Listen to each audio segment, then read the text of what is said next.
In AutoCAD 2020, we introduced a new way of managing blocks with the new Blocks palette. In AutoCAD 2021, we've made improvements to the Blocks palette that make your blocks accessible from anywhere. If your block library and recent blocks are set to a supported cloud storage provider, such as Box, Dropbox, or Microsoft OneDrive, you'll be able to access your blocks across other devices and on the AutoCAD web app.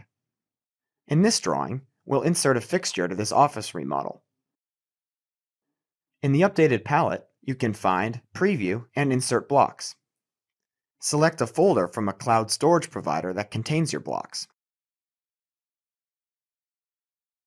Let's add this sink block into the drawing.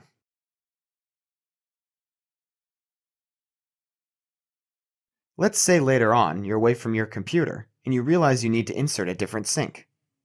Even though you don't have access to AutoCAD, you can use the AutoCAD web app from any browser. Just go to web.autocad.com. And since your blocks library is saved on the cloud, you have access to the same block library and recent blocks list from desktop. Let's fix the sinks. First, delete the existing sink.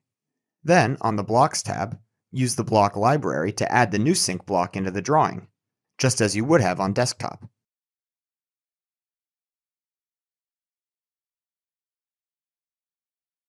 Now that you've fixed the drawing, you can save it. With the new Blocks palette on AutoCAD Desktop and the AutoCAD web app, you'll be connected to your block content anytime, anywhere.